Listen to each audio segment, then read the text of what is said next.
Thank you so much. Always great to be on with you.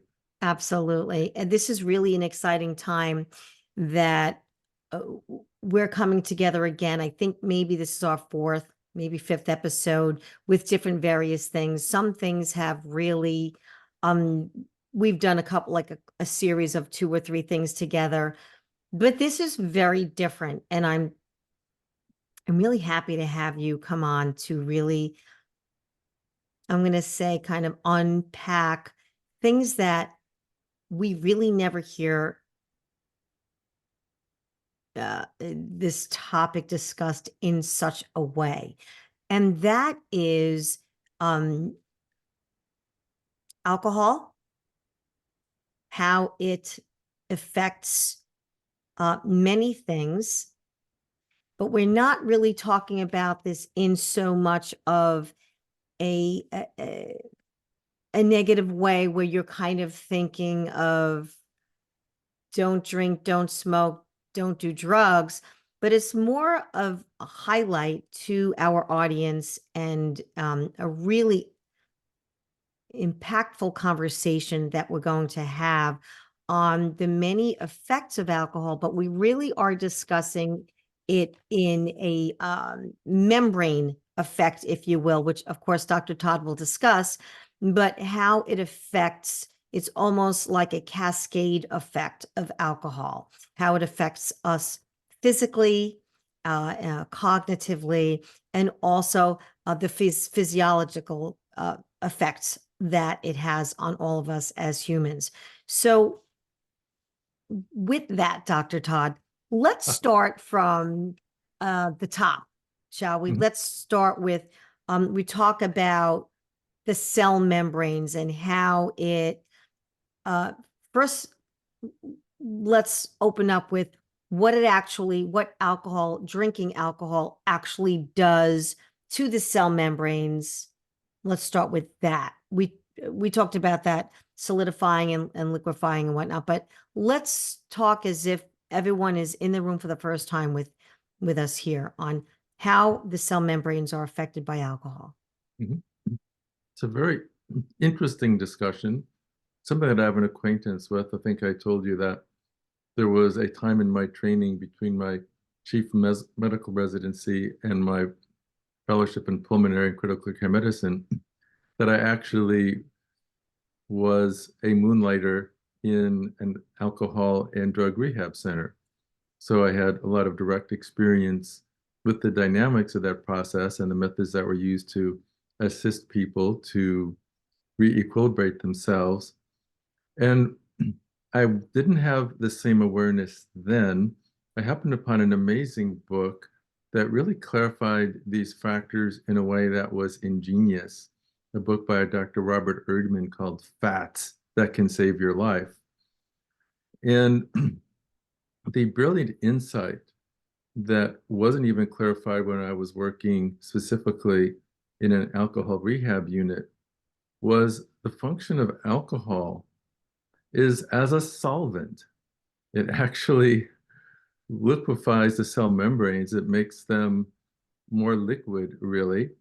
And the effect of alcohol, the euphoria, the giddiness, the slipperiness, the effect on coordination is literally because the cell membranes of the nerves become more fluid.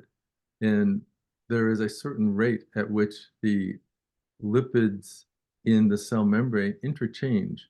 The rate is about 10 million times per second. And if they get more liquid, that gets faster. So that the receptors in the nerves that are involved in receiving messages from one nerve to another and conducting impulses, they zip around faster. So things get a little bit giddy. And it's because literally you've added a solvent to the cell membrane. So it's literally more fluid and it becomes more fluid than the receptors are able to accommodate. So they don't quite work as well as they normally do. That's very interesting. And what I understand also from you and I had this previous discussion is that when that happens, those cell membranes use cholesterol to again, solidify the cell membranes because of the effects of alcohol, how it kind of makes it liquidify, correct? Right. And it's really interesting. One of the cool things of being a medical student at Johns Hopkins was they really had us do a lot of the work that the lab ordinarily does. So, for example, if you're doing an analysis of the blood count, we would actually make our own smear of the blood and look at it. And there's a description of the red blood cells that they get little dimples on them. And there was, I think, even then, the description that it was due to increased cholesterol deposition in the membranes. And it wasn't clear how all those pieces fit together until this core piece of information.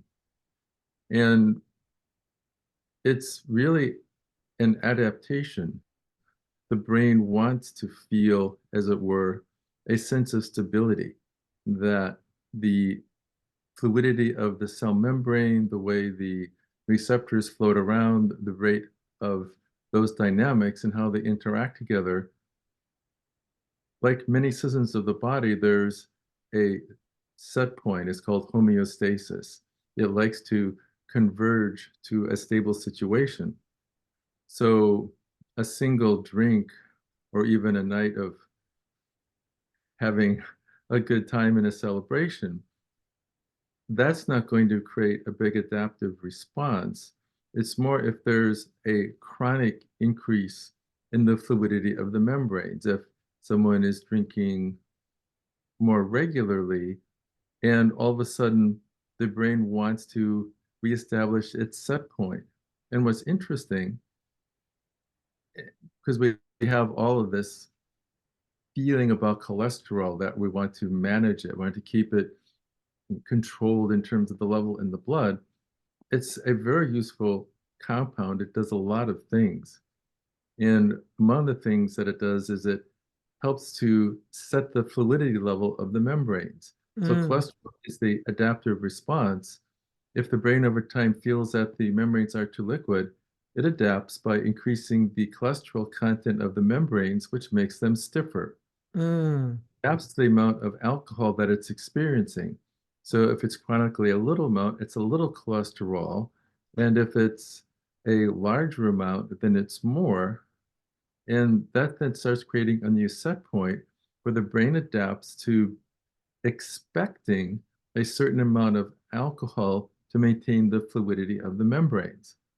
Is that yeah, that's very clear for me, which I find to be really fascinating because that really suggests that there's this like physiological craving, like a need for alcohol, like physically, right? Or exactly? It becomes a physiologic need mm-hmm.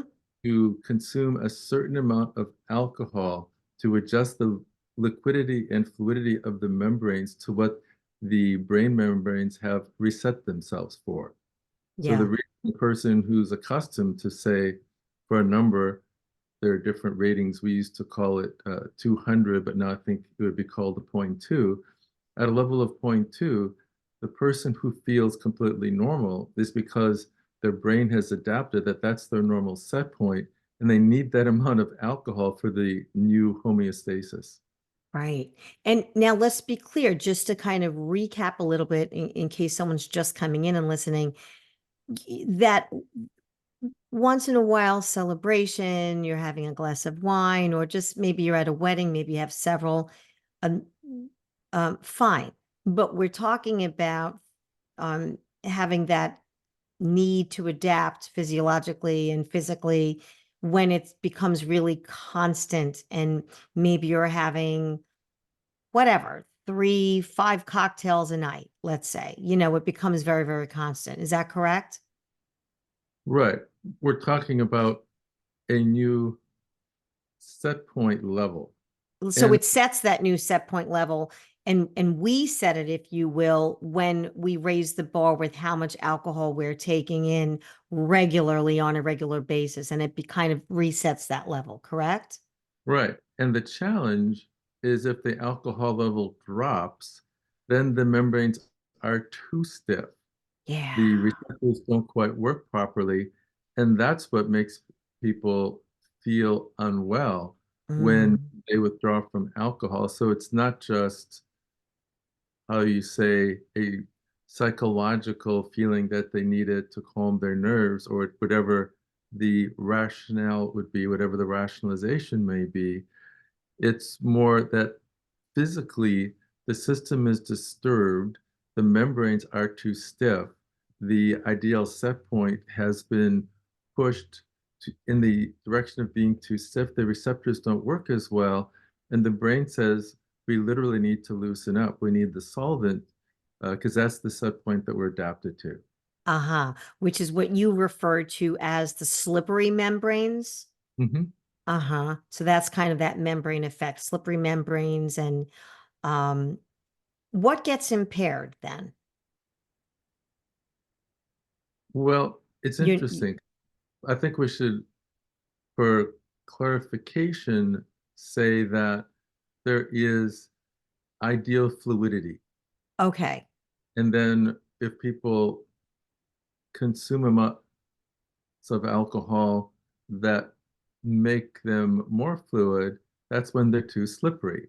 And that's Ah. the giddy, pleasant, high feeling people get when they have a social drink. Mhm. And it's just an occasional thing. Then there's the membranes being too stiff. So if someone doesn't drink any alcohol, then the membrane's going to be at the usual set point. Mhm. They are maintaining a level of alcohol that the brain needs to reset itself. That is the new set point. So the same amount of alcohol that would have made them giddy now makes them feel normal. The challenge is if that level drops, all of a sudden the membranes are too stiff, and that feels bad. That will create a number of feelings of imbalance. It can impair the mood, it can impair the function, because now you have all this neurochemistry that's dependent upon the interaction of the way the receptors flow in the membrane and how that translates into the nerve impulses and this symphony of electricity in the brain. Now it's set too rigidly, and the adaptive solution is literally the brain wants the alcohol because it needs to reestablish the normal fluidity level. Mm, got it. Yeah, so it does kind of impair the neuro chemistry. Right. And Uh, one of the interesting effects of that, I was just going to ask you that. Give us an example of one or two effects of that, what that would look like. well, when I was in the setting of assisting people to be sober and Hmm. reestablish their patterns that were uh, outside of drinking alcohol, what was really interesting in the readings was that one of the first impairments that occurs is the judgment about whether you're drinking too much alcohol. It's like Right, the which is why I wanted to have this conversation. This is so key. Mhm. Right. In fact, pause what you're going to say, because I want to say this, and this is, I'd like to honor you for saying when you assisted people in becoming sober or to stay sober and reestablish their patterns. That is the most loving, non-judgmental way of just even having this conversation, which is why I'm honored to have you on here to have a conversation this way. Because most people, even if they they know that they maybe want to drink less alcohol because maybe they feel like their body just, is not feeling right, or for whatever reason, under the beautiful big sun and the moon and the stars, is that it's really powerful to come to a place where you can look at it instead of judging yourself. Instead, look at it and say, oh, I could, I could try and stay sober by simply readjusting my patterns, because if I do A, B, and C, is all the potential outcomes that will help me feel great, look great, and live a vital life. Right? Right. Yeah, exactly. Yeah. So, So thank you. And I had to interrupt to say that I really appreciate you putting it that way. oh, thank you. And there's also an understanding that I think may help people feel better about somehow having slipped into that situation and the process of getting out of it. The cholesterol adaptation is a very slow process, and red blood cells persist in the body for roughly 120 days. So to make new red blood cells that have readjusted the cholesterol level to not feel a physiologic craving, because what happens in the red cell membrane is happening in the nerve membrane, that I think it's underappreciated how long there is a physiologic craving for alcohol. Wow, It's that's such not a good point. right.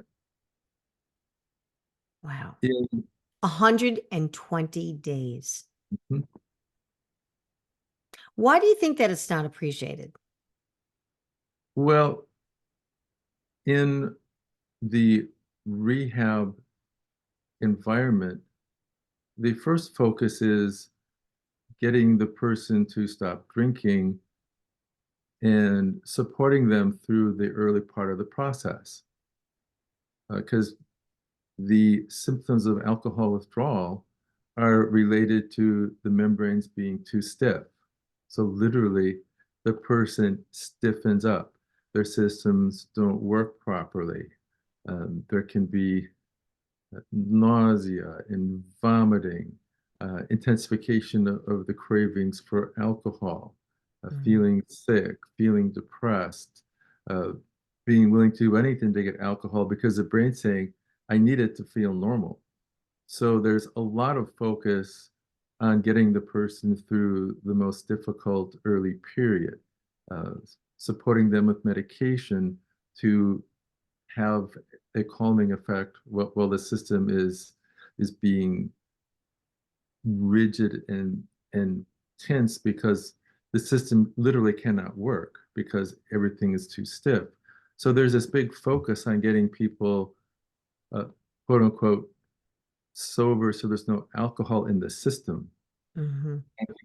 The part that isn't understood is that while the most difficult part physiologically is getting through that first 1 week, especially, and then the next 2 to 3, that it's felt that, well, they're through it now, they're off the alcohol, they just need to stay sober. I don't think it's as appreciated how long it takes before the physiology of the brain stops saying, I need alcohol. I That's think, so powerful what you just said.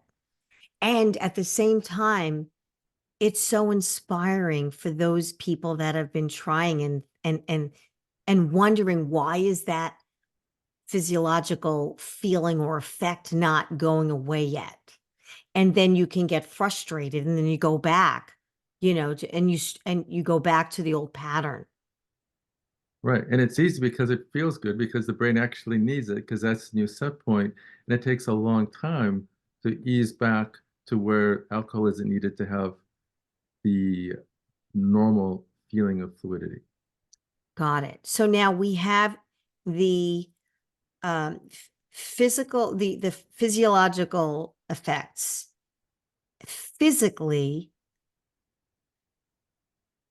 we have the effects, which would be overall what? Mhm. The biggest ones Okay, quote unquote. that are what we manage the long-term consequences of, it's still the brain. The brain's probably the biggest. There are parts of the brain that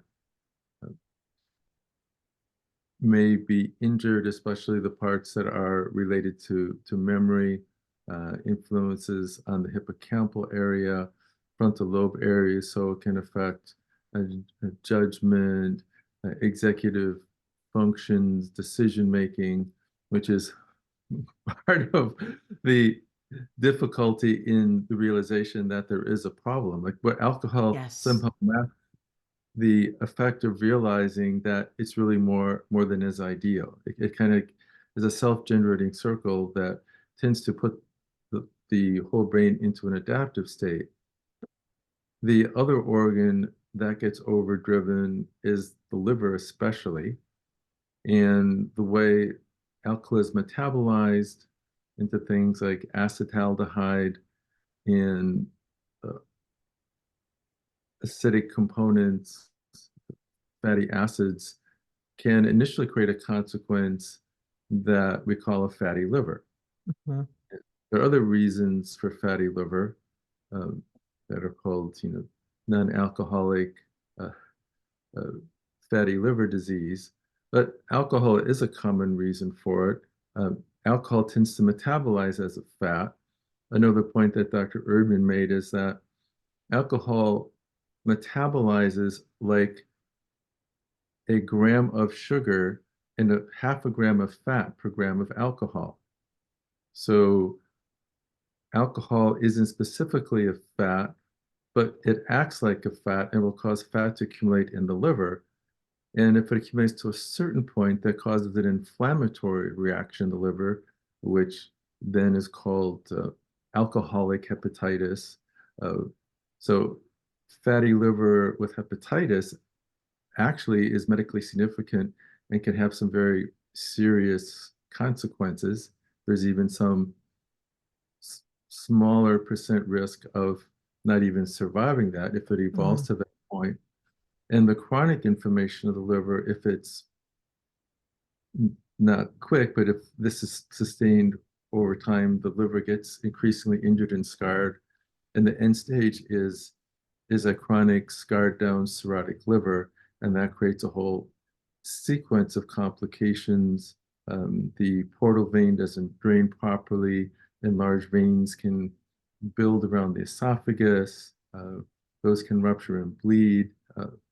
Then the liver isn't able to handle the urea load that comes from metabolizing the blood cells, and that creates uh,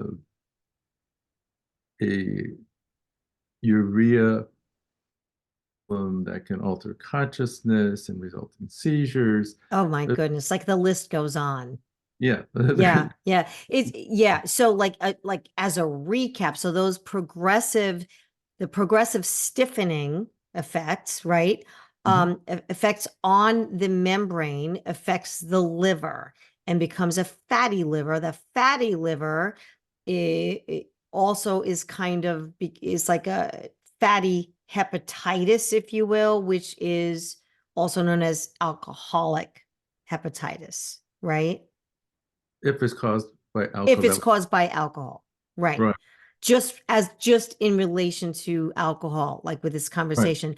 But what you said was really interesting. You and I had a conversation, and I was really even more inspired to have this talk today because you said, even with your experience in the drug and alcohol rehabilitation work that you did, you still say that uh, it's the alcohol is unique in its effects, unique from the other addictions like to other drugs or narcotics. Am I Right. correct? Yeah. Yeah. And that membrane dysfunction and intoxication is really unique to alcohol, which I thought was astounding.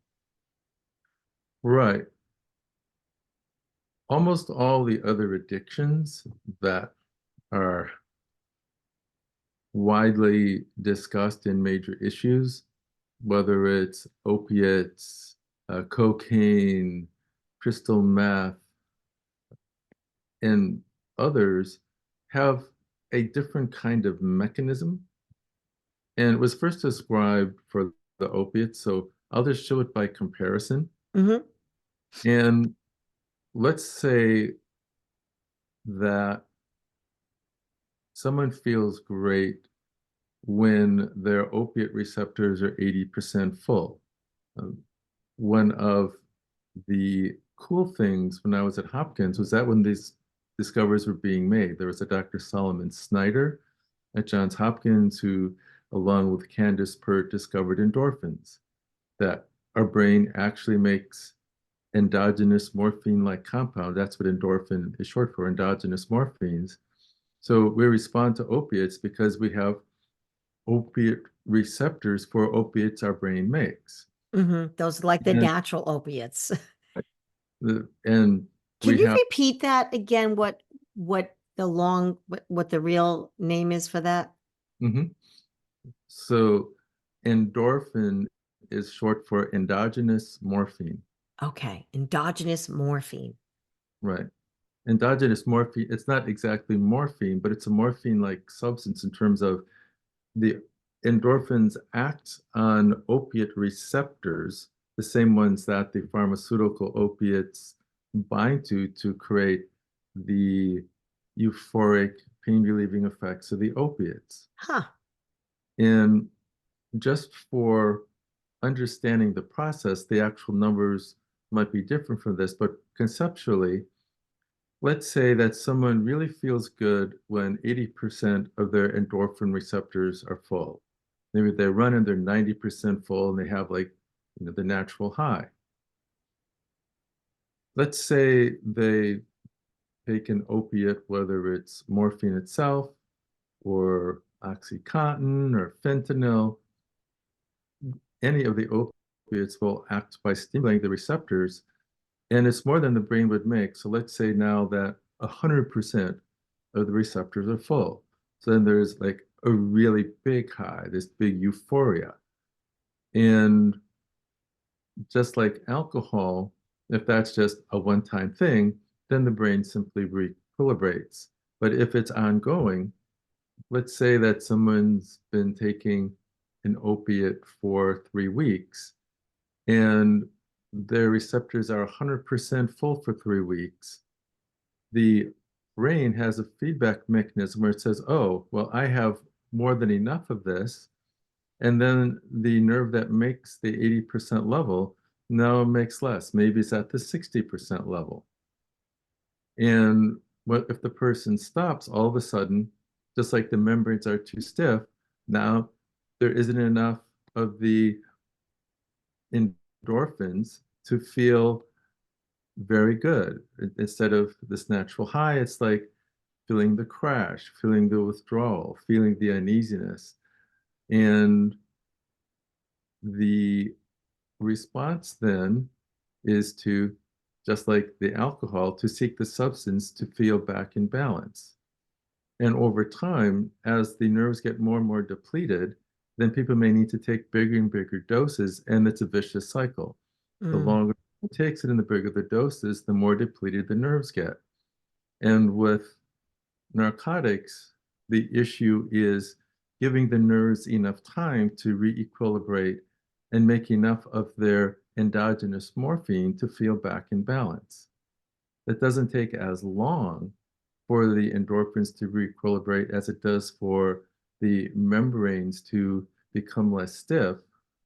So in a sense, because that time of physiologic craving isn't as long, at least from the physiologic sense, it's easier to kick opiates than to kick alcohol. Wow. It's easier to kick opiates than it is to kick alcohol. Hmm. Eh, At least, Okay. at Y- least the time of the physiologic craving for it, because that's what the brain wants to be in balance, is shorter. Yeah. I was just gonna, so Yeah, because of that cascade that you were mentioning, the alcohol, like, so it's physically, it's cognitively, which we didn't discuss too much. But you can certainly expand on that. And then there's a physiological. Right. So tell me about the cognitive effects. So there are multiple factors that combine with respect to the cognitive effects. I mean, first, there's the direct toxic effect of alcohol that may particularly adversely affect certain parts of the brain, especially those related to memory and executive decisions. Hmm. That's a direct toxic effect. Then there tends to be mineral imbalances, which further aggravate the imbalance. The most sensitive mineral is magnesium. Alcohol consumption tends to deplete magnesium, and most people are deficient in magnesium anyway. And we could have a whole 1 hour discussion about magnesium and why it's very difficult to get as much as we actually need for the cells to have enough inside of them. And alcohol will aggravate the tendency to magnesium depletion. And when magnesium is depleted, it then alters the ability of the nerves to conduct electricity. Hmm. Magnesium is a relaxant to the nervous system, and calcium is the stimulant. So the yin yang is uh, calcium stimulates, magnesium inhibits. So if you're depleted in magnesium, you've lost the calming effect of magnesium, and the brain tends to get overstimulated, or the excitatory activity is too much, which then creates another stimulus to have alcohol to feel calmed. Wow. And then magnesium is essential for virtually every reaction in the body that uses energy. ATP is the primary energy currency of the body, and virtually every reaction that makes or uses ATP uses magnesium as a cofactor.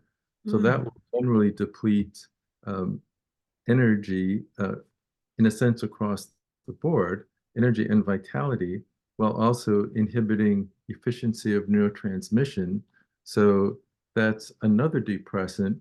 Not having enough magnesium will increase the susceptibility to um, basic things like muscle spasms, twitches, and tremors, but at another level, it increases the risk of seizures uh, if the calcium magnesium imbalance is too great, further aggravated by the direct toxic effects of alcohol, further aggravated by the biochemical imbalances by the liver being driven to create too much fat in a more acid driving environment.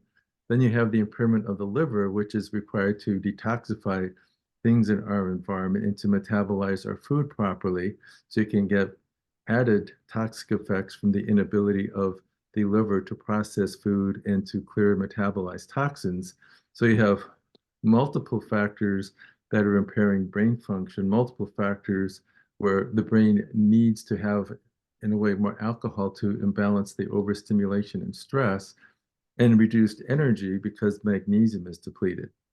Interesting. And I want to go back to now, since you mentioned again what it's doing to the liver. I want to go back to just adding a little bit more onto the physical is we talked about as it relates to cholesterol, it also increases triglycerides, correct? And it makes it more oxidated.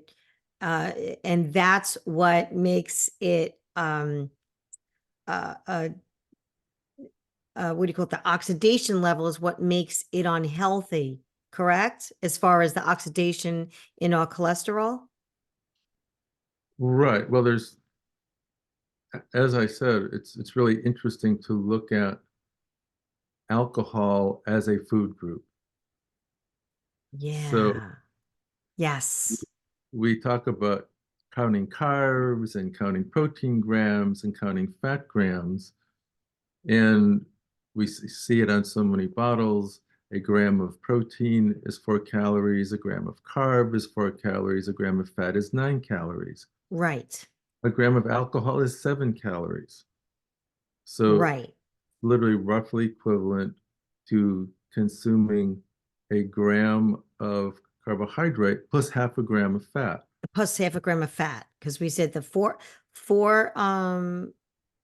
let's see, for one carb, it was 4 calories per gram, right? Right, Is one carb, 4 carbs per gram per one protein, right. If nine we're really being carbs per gram per one fat, and then right, 7 carbs per gram per one alcohol. right. I think the author could have been a little more precise in the math. It's probably better to say a gram of alcohol is equivalent to a gram of carbohydrate and a third of a gram of fat. Then the math is exact for 7 calories per gram. And alcohol is already a partly oxidized uh, organic molecule. If it's oxidized further, it becomes a fatty acid. So Mm, alcohol is a source of fatty acids, which drives the increase in triglycerides, and that accumulates and causes the fatty liver and creates an oxidative environment that's stressful to the liver and can cause liver inflammation that eventually, over time, can damage, shrink, and scar the liver. And it also creates an oxidative environment so that cholesterol, for example, will tend to be oxidized. And it's a lot more harmful to the blood vessels if it's in the oxidized state than if it isn't. So it's mm, predisposing, in a sense, to the greater risk of cardiovascular disease. Then there tends to be malnutrition that's associated, which is something that's, how you say, debilitating for all the organ systems. There tends to be, you know, if someone's getting so many of their calories from alcohol, they tend not to nourish protein quite appropriately, and the liver doesn't metabolize protein in the same way. So there tends to be muscle loss that progresses over time. So almost every system can be adversely affected, and it starts with the brain, the liver, and then the general disturbances of fat metabolism. mm. That's pretty fascinating, Dr. Todd. I know that you and I discussed, I said that I'm kind of on, I don't even know, maybe almost a year, a little under a year where I haven't touched any spirits whatsoever. And then, my occasional red wine. Fine. And I had something that worked for me that I wanted to share, but before I do, I wanted you to share, provide with our listeners the cage questions. Hmm. Right. So one of the tests that we did, uh, just sort of a general guideline to whether someone had an alcohol issue, were 4 simple questions. Yeah, which I never heard these questions. I think they're fabulous. Hmm. Right. And it's very simple. It's just cage. And the first question is, have you felt a need to C, cut down on your drinking? And the next is, um, have you felt angry that someone has uh, challenged you about drinking? Uh, the G is, have you felt guilty about drinking? And the E is, do you need an eye opener? Great. So the cage questions, have you felt the need to cut down? Have you felt annoyed or angry? Have you felt guilty? Have you are you seeing it as an eye opener right now? Well, What's the eye opener? Yeah, I didn't understand that one. the eye opener is the question that's the most physiologic. Okay. And the reason is that, let's say someone goes to bed and their alcohol level is zero point 0.2, and Hmm. that's their normal set point, and they're the person who, if you looked at a person who doesn't drink and had a blood alcohol level of zero point 0.2, they would be very intoxicated. Whereas this person, they're at zero point 0.2 and they look completely normal. That's their set point.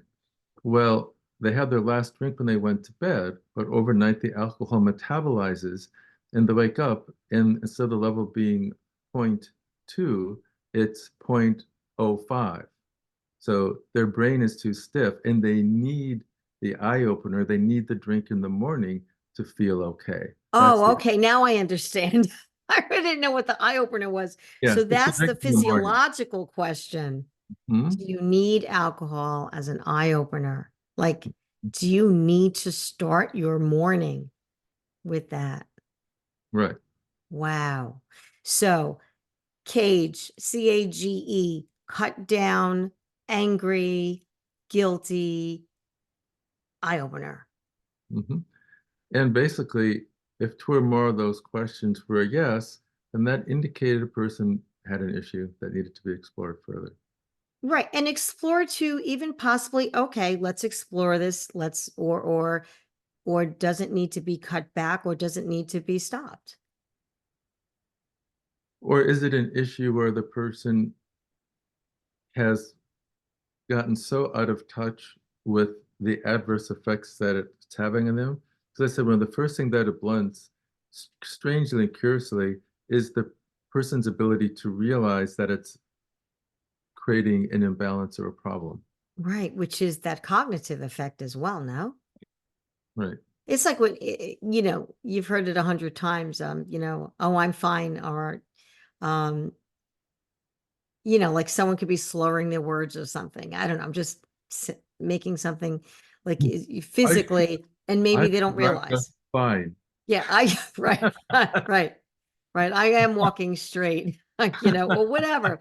And I know that we're laughing about it, but like uh, e- most people in one room have all seen that or been there, right? Right. And It's something so common. it is common, and we sometimes have to joke about it because it allows us to, in a way, look at it in a more serious way. Yes, exactly. I agree. And Like did you it's so- find that people that answered that had yes to two or more of those? Did you find that they were open to exploring that? nah, they're there because their family forced them to be there. Oh, that's a very honest answer. Yeah. Yeah. That just confirms that they needed to be there. They're there because they had so messed up their lives that their friends and family forced them to be there for an intervention. Right. Right. So then here's something then for people that aren't in rehab uh, really, really for me, um, not that I had a problem, but I really wanted to tackle everything I possibly could in lowering my cholesterol. So I knew that alcohol was going to be one of them Hmm. from really what I've learned from you, right? And um, yeah, obviously looking at the science behind it, the neuroscience behind it, but there was something that stood out with me called HALT, Hmm. HALT. And Hmm. those were questions that you asked yourself if you wanted to, not drink alcohol and stay sober, whether it's whatever, a day, a month, a year, forever.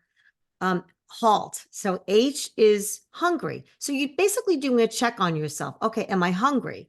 So when you have a craving, you think of HALT. Okay, am I hungry? You go down the checklist. That could be why you're having a craving. So eat something. A, am I angry? Okay. Do what you need to do to resolve that. Take a breath, meditate, walk away, do something that's going to, right, dissolve the anger. Um, that doesn't include the alcohol, right? L, lonely. Am I lonely? That's a big one too. You know, I'm lonely, I'm bored, right? Like I don't know what to do with myself or whatever, right? Um, that's another check also. And the other T in HALT is tired. Sometimes if you're tired, there's I if I heard this once, I heard it many, many times. I just want to have, a stiff drink or a glass of wine so I could sleep good. When I know that that's like the worst thing for your sleep, but it's just something that I know from experience. There's nothing like a great night's sleep when you haven't had alcohol, you know. So halt, hungry, angry, lonely, tired. And you'll be amazed how many times that when you thought you had a craving, really you had a craving for food, or really you were just really tired, go to bed early that night or whatever. Or you're lonely, go, find you could find something to do. We don't always have to be with another human, right? So those are the things that I thought I would kind of add to for listeners to maybe try. And we could talk about the kinds of physiologic support that could accelerate the brain and body's recovery in a physiologic sense. I mean, there's a whole series of psychological factors. I think that's outside the scope of this discussion Right. for Right. health. We are talking a lot of physiological. It's part of that cascade, right? Right. And I haven't actually done a clinical study, but I'm very interested in it because I believe if we look at the physiologic disturbances that alcohol causes, we can systematically create remedies that accelerate the body and brain and metabolism getting back into balance to shorten the time of there being a true physiologic craving for having alcohol to feel in balance. That would be a great study. Mhm. Yeah, my guess would be that it would shorten the time to no longer have alcohol cravings. It would accelerate the recovery of the biological issues, particularly the liver inflammation, and I think it would lead to much greater uh, recovery rates and less quote unquote recidivism. So that's what I Mm. would guess. I can make the suggestions. In fact, I'll suggest them. Maybe we can Wait, get some contenders here that yeah. we can have people. I can put a link, or we can have people that are listening that want to be a part of exploring this study and being part of your study, Dr. Todd, and anyone that is up to it, up to the challenge or the role. Mhm. I can have them just absolutely reach out to me, and we can yeah, figure something out. I could hand them over to you, and I'm happy to be part of the study as well. I mean, I think there's nothing bad that could come out of that study. Well, it's giving the body what it needs. And part Yeah. of the challenge with alcohol is that alcohol is replacing things that a person would otherwise consume, causing a cascade of inflammatory fat, so-called steatosis, the fatty liver and the uh, in metabolism that is gone awry that can actually damage the liver, the mineral depletion, especially magnesium, the B vitamin depletion, which creates its own issues, Hmm. can result in a type of psychosis, actually, called Wernicke-Korsakoff's. And so I would make a recommendation of a series of things, four things in particular, that would be beneficial. And even if someone isn't at a place that they feel they need to, uh, how you say, go into a rehab unit, but they want to re-equilibrate their body and gives themselves an edge to at least prevent the harm and be in a better position physiologically to the challenge with alcohol is that if someone has gotten to a problem, they generally need to stop and let their body completely repair. But Mm. ideally, but there's a threshold point where uh, people can be just before that threshold and pull their way back and just get into, a social realm where they don't have to uh, dive in and stop drinking and totally repair their body. That's another individual question for a specialist to assist with. So let's just go through the things that people can do, things that they can use to support themselves that are logical. Hmm. So we talked about the membrane, and I'm going to quiz you because I like to do that. Uh-oh. Okay. So the fluidity of the membranes of nerves in the brain, it's actually interesting. There's a very popular supplement that I've seen figures that as much as 50% of the lipid in a healthy brain is this particular type of fat. Is this the question? And I'll let you off the hook. Omega 3s? It's omega 3s. You got that. Well, EPA, DHA, EPA, more specifically DHA. DHA, EPA. I was going to say EPA, DHA, Well, more the specifically DHA. EPA tends to be anti-inflammatory. Mhm. That has 5 double bonds, whereas DHA has 6 double bonds. And EPA and DHA are both important, and DHA is the more important of the two. Mhm. Healthy brain may have up to 50% of the lipid content in the form of DHA. And the reason for that is that with 6 double bonds, it has a very low melting point. It causes the most fluidity of all the fats that can be in the cell membrane. Mhm. And there are even like studies of premature infants that their IQ actually significantly greater if they get enough DHA soon enough to establish the balance in their brain. So suggestion number one would be to really push the omega-3 essential fatty acids, especially DHA, because the more DHA that gets incorporated in the membranes, the more quickly the fluidity is going to be increased, and the shorter will be the time that there is a physiologic need for alcohol to maintain the balance. I haven't proven it, we haven't done a clinical study, but I'm presenting that as a theory, as something that just based on the logic should really be helpful. And in terms Mhm. of, there are studies in depression that suggests that 2 to 3 grams per day is the dose that's going to be helpful. And depression is typical of the mood that's related to alcohol. So Mhm. that would be in the higher dose realm. That's also associated with preserving telomeres. So that would be a good place to start with a good EPA DHE product. And usually it's in about a 1.5 to 1 ratio, like 180 to 120, EPA to DHA. So I'd say 2 to 3 grams of that combination. It's good for general health anyway. Lots Mhm. of other benefits, including anti-inflammatory. That would be a good place to start to accelerate the brain being able to normalize. And maybe all of a sudden someone finds that half the amount is enough to feel balanced. Mhm.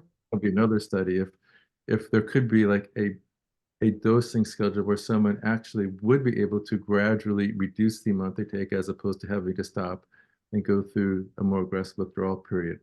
Food for Mm. study, just a theory. And certainly, I think pushing the EPA DHA is very likely, at least logically, to shorten the time that the membranes of the brain and even the red blood cell membranes uh, regain their normal fluidity and appearance. So that would be number one, probably the most important, because that's like the core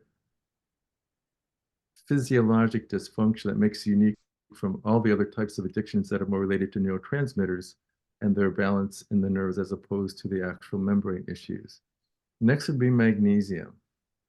Uh, Dr. Erdman privately told me that he did a study of 3,000 American adults looking at intracellular magnesium. So you can get a plasma level, but it doesn't really give you an accurate state of what's in the cell, which is more physically important.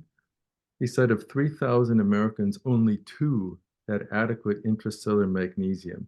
That That's most, crazy. it's crazy. And there's lots of reasons for it. Many things deplete magnesium. Certainly alcohol does, stress does, medications like diuretics do, plus inorganic magnesium. And most of the forms in supplements are inorganic. They compete with calcium for absorption. They get uh, bound by phytates and other things in the diet and don't get absorbed. Uh, all the +2 charged minerals, calcium, zinc +2, manganese, they have a divalent or a +2 charged mineral transporter, and they compete. So the more you take of all of them together, the more they reduce each other's absorption. So there's lots of reasons, both challenges of absorption on the one hand, and then challenges of increased elimination, particularly due to stress and other factors, that most people are intracellularly depleted. And Well, the of course, because the majority of the world is living under stress. And again, that's what's making us all sick, stress. right. And taking magnesium actually has reversed uh, depression, memory loss, fatigue, low energy, uh, Wow. cognitive issues. Unbelievable. That's always a good place to start. And That's our next episode, by the way, magnesium. okay, so If you're on. yeah, no, that's a whole discussion. Yeah. It's Yeah. quite a complex the way it works. There are many factors related to it. And if someone's magnesium is low, then calcium doesn't metabolize properly, and calcium will tend to get deposited in joints, soft tissue, and blood vessels as opposed to bone where you need it. So the Hmm. first thing to do to help someone strengthen their bones isn't give them more calcium, which won't be metabolized ideally, but give them more magnesium. So the magnesium is balanced. Then Hmm. then it alters the relationship with parathyroid hormone and vitamin D and calcium absorption and deposition dynamics, so you can pull it out of the joints and soft tissue and blood vessels and put it back in the bone. So the long discussion can follow. We have created and clinically validated a magnesium formula, which is a different form. It's amino acid chelates, and it's a series of chelates together that, based on the absorption studies of the supplier, will tend to have 6 to 8 times the absorption and 2 to 3 times the intracellular bioavailability. We did a clinical trial where we gave the basic RDA 400 milligrams of magnesium in a series of amino acid chelates that we call mag spectrum. And between the second and third week, it was a study in persons with elevated blood pressure, that the blood pressure dropped from an average of 160 over 100 to 140 over 80. And the only thing Hmm. that was magnesium supplementation, also improved cardiac stability for the atrial and ventricular rhythms.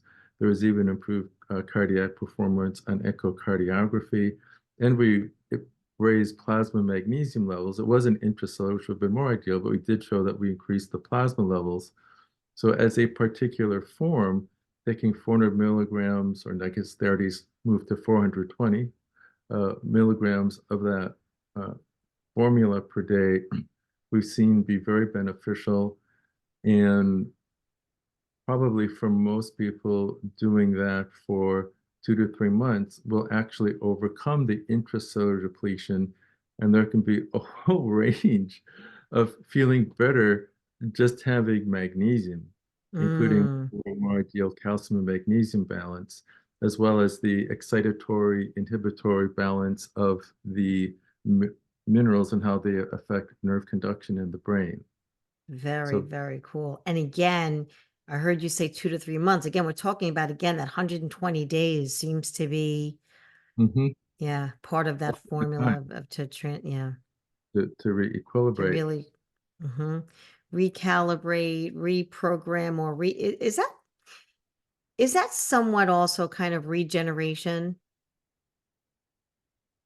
In terms of, You know, when we're in recalibrating, is that also kind of regenerating your cells as well, or no? Oh yeah. Well, the Yeah. cell is constantly regenerating. Okay. So so it's okay to call it some sort of like a program to regenerating your cells, so they're really working for you, not against you. It's regenerating healthy cells with ideal membrane function, with the electrical activity of the membranes that's critically important, especially for the brain. But all cells have, as you know, a membrane potential that's vital for their function. So not just the what's in them chemically, but also the electrical balance that that creates for all the cells, and especially for the brain. And it is regenerative, uh, and it's in part the idea of regeneration, rejuvenation, like we do in our Mm, work with not just anti-aging, but age reversal medicine. There's reversing biologic age on the one hand, but there's also increasing the vitality of the organism. Like hmm. just doing things like increasing muscle. Muscle is a biomarker of aging. The more muscle you have at an age that would be older, a person can be 70 but have the muscle biology of a 40-year-old. But it's a function of doing the disciplines to support maintaining muscle mass. So a lot of things Right. where Of course. the biomarkers of age can be optimized by the basics: diet, lifestyle, uh, exercise, uh, Mm-hmm. getting sleep, stress reduction, and so forth. Mm-hmm. The next factor would be optimizing lipid metabolism. And there's Okay. nutrients that are called lipotropics. The main ones known are choline, inositol, and methionine. And we have a formula that we call liver spa. Hmm. And I take it. yeah, you do. Yeah. We actually did a controlled clinical trial in Ijevsk University in Russia. And it was persons with fatty liver. And in 30 days, it was able to improve two-thirds of those cases and reduce the inflammation that was associated. So you can actually support appropriate fat metabolism with the lipotropic nutrients. And that's the formula that we've put together based on that knowledge, and we've validated it clinically. And the other big thing is B vitamins, like Mm-hmm. to get depleted with alcohol. So those need to be replaced as well. The B vitamins. Yeah. Mm-hmm. Yeah. Very, very, very cool stuff. I want to circle back quickly because you talked about the cage questions. Mhm. I mentioned halt. Right? Um, and then we mentioned lifestyle or how this was such an individual thing, obviously. But so what's the balance point? Hmm. Well, that's an interesting question. What do you contextualize for that question? Mm, 'Cause there can be many types of balance points. yes, true. What's the balance point in uh, how each individual human can determine their balance point that is really for the betterment of their well-being? Hmm. Well, opinions vary, and that's a Yeah. very personal question. Mm-hmm. But I can give you my reference point, Mm-hmm. and this is simply a profound. It's not one that I coined, but I heard about. I think it's Gary Brecka, a colleague of mine, gave him the credit for the statement, and I'm not sure if he originated, but it's really profound. And and it's a bit counterintuitive when you first hear it. And the statement was, aging is comfort. Aging is comfort. Yep. So if you're not continually pushing yourself to break through your barriers, to up-level yourself in some way. If a person is settling into comfort, they're basically aging and in a diminishing process. I'm writing this down. Mhm. Aging is comfort. And rejuvenate I totally get that. In rejuvenation. is up-leveling, breaking through the barrier. Rejuvenation, which is answering my question from before about rejuvenation. No, I asked about regeneration, but rejuvenation is leveling up. It's leveling up. Hence, Yep, age reversing. exactly. That's great. I love that. Mhm. Wow, I'm going to adopt that. Aging is comfort. It's almost like when you hear people um discuss their lifestyle after they've retired, or the lifestyle they see ahead of them as they think about or dream about or approach retirement, where there's this certain essence, if you will, of feeling comfort, where they're going to stop this or stop that, or this is enough, or I can I can deal with that, myself being here. I'm okay here, which is interesting because what you're saying, and which is what I do, is I'm always pushing. I'm actually not pushing the envelope. I don't even see the envelope. Okay. So I'm like, so when someone says to me, "Oh, how old are you?" And like, and I stop, by the way, even celebrating birthdays. Thank you, Dr. Todd, because you suggested that it was also a mindset that added to, you either age reversing or not. So I stopped doing that for myself. And I totally get this. I totally get it. It's almost like when my dog died, suddenly, why wasn't I walking as many steps per day? Like, why am I just walking for the dog? Why aren't I getting out there and walking for me? Right. You know what I'm saying? So it's always constantly leveling up, leveling up. Don't get comfortable. Keep going, keep doing, you know. And by the way, you guys, I'm going to speak for Dr. Todd as well. I'm going to say we are not talking about plastic surgery and reconstruction of the body and the hair. We're talking about really leveling up from the inside out. What can I do to keep making this machine move like a well-greased, well-oiled machine, right? And it's even more than that. It's growing and evolving in every way. Perfect. Right.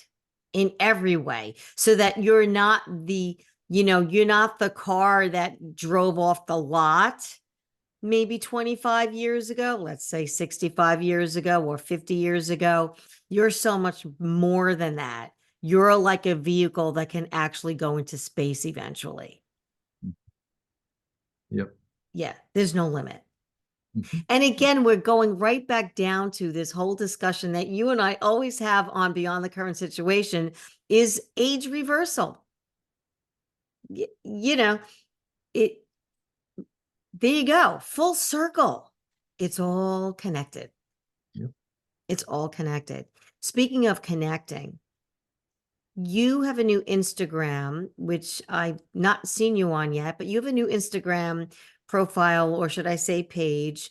Would you please tell us what your handle is so that our listeners and viewers can connect with you on Instagram? Yeah, well, it's new. We have a couple of interesting, super cool projects, including an innovative fertility study with some very enthusiastic ladies with the approach that we're doing, that they wanted to celebrate their experience, that we're in the works of sharing. We did something that's potentially landmark as an IRB approved study with a specialist in the area. where we actually injected the V cells into ovaries because the V cells can become new eggs, so we can overcome whatever the limits of fertility have been as well. At least we're doing a formal IRB-approved clinical study to see how that works. And we'll be sharing that story and some other cool stuff. And it's simply hashtag Dr. Todd O. So, Fantastic. Great. And I have a young woman that I'm going to suggest she reach out to too. Because I mean, like, you talked to me a little bit about what you were with this project, which I think is completely amazing because it's actually awakening those I think you call them V cells or whatever, like from like 45 to 55-year-olds, as opposed to whatever, 30 to 45-year-olds, which means virtually that we're talking about women that potentially can become pregnant at an older age, like help in a healthy way.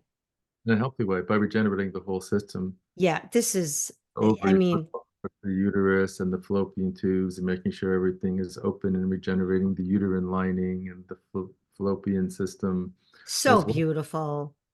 So beautiful. Ladies, you have to connect with Dr. Todd. So it's hashtag Dr. Todd O. Todd O.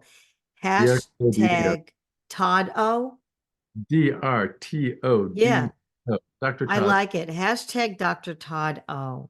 Yeah. That is great. So go ahead and connect with him there.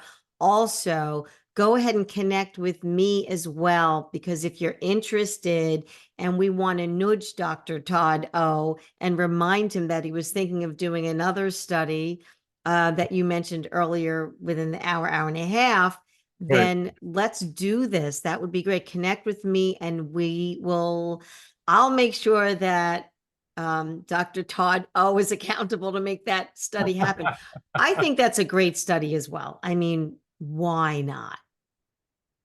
Yeah, Logically, it would be very helpful. I've had the idea for a while. People have asked, I've made those suggestions, and it'll be interesting to see what would happen if we're tested formally. absolutely. Okay, so all seriousness, definitely reach out to me if you're interested in being part of this study as well. So, Dr. Todd, any last words that could tie this all up for us? I know we talked about a lot. Mhm. Ultimately, there's the question, what are we here for in the first place? Right? And issues of balance of one substance or another. We focused on alcohol today, with really the idea of giving people the information if they might be close to the edge of a challenge, they maybe pull themselves back, or just to have some tools to understand it and to feel better about it, that it's not a weakness, it's literally something that's happened that's physiologic, that is something that needs to be addressed physically. It may take longer than they think, so they can feel at least more empowered by the knowledge. I really do feel that the reason we're here is to push our own envelope, to see what we're capable of doing, to look at the next span of time and see where it is that we choose to up level. And I think if the focus is on constantly becoming an enhanced version of ourselves, whether it's physically, emotionally, cognitively, with our spiritual pursuits and our practices, as long as we're on that trajectory and growing and evolving, then I think we create something unique for ourselves and for everyone around us and the planet, and that's where the magic happens. Absolutely. That's alchemy. It is where the true magic happens. And for me to even add to that, as someone who's always pushing the envelope, you know, we talked very lightly on this last time, but that whole biological decoding, which is the envelope that I'm getting ready to push. You know, I've been trying to work that into my schedule. It didn't happen this past, this past season, but that's like I'm ready to push my envelope in that direction. I'm so excited to, again, be a better version of myself as well and just keep expanding. And so hats off to your beliefs. I align with that 1000%, which is why it's always so special to have you on. And uh, these topics we discuss, they're just so important, but also just so natural to talk about and discuss. There's nothing good, bad, or ugly. It's just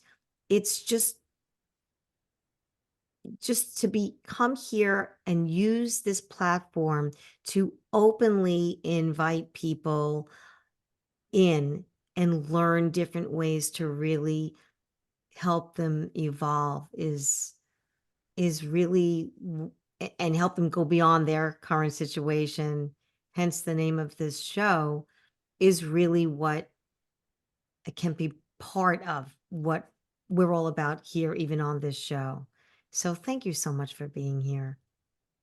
Oh, well, thank you. I think we're really aligned with our purpose. So, thank Absolutely. And it's always a pleasure.